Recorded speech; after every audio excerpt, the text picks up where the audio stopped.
بسم الله الرحمن الرحيم.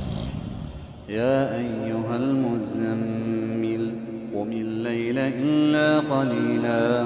نصفه أو ينقص منه قليلا أو زد عليه ورتل القرآن ترتيلا إنا سنلقي عليك قولا ثقيلا إن ناشئة الليل هي أشد وطئا وأقوم قيلا إن لك في النهار سبحا طويلا واذكر اسم ربك وتبتل إليه تبتيلا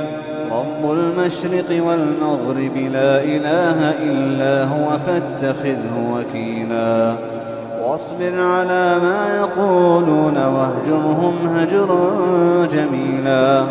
وذرني والمكذبين أولي النعمة ومهلهم قليلا إن لدينا أنكالا وجحيما وطعاما ذا غصة وعذابا أليما يوم ترجف الأرض والجبال وكانت الجبال كثيبا مهيلا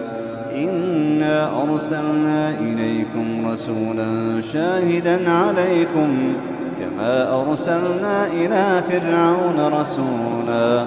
فعصى فرعون الرسول فأخذناه أخذا وبيلا فكيف تتقون إن كفرتم يوما يجعل الولدان شيبا السماء منفطر به كان وعده مفعولا إن هذه تذكرة فمن شاء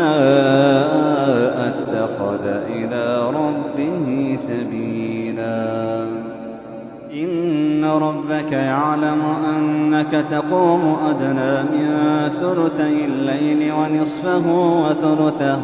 وطائفة من الذين معك والله يقدر الليل والنهار علم أن لن تحصوه فتاب عليكم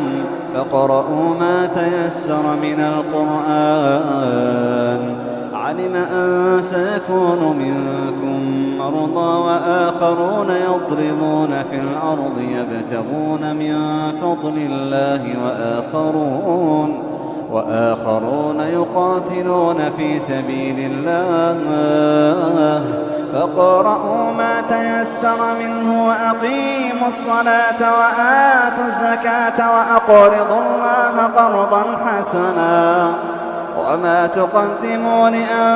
لأنفسكم من خير تجدوه عند الله وما تقدموا لأنفسكم من خير تجدوه عند الله هو خيرا وأعظم أجرا واستغفروا الله إن الله غفور رحيم.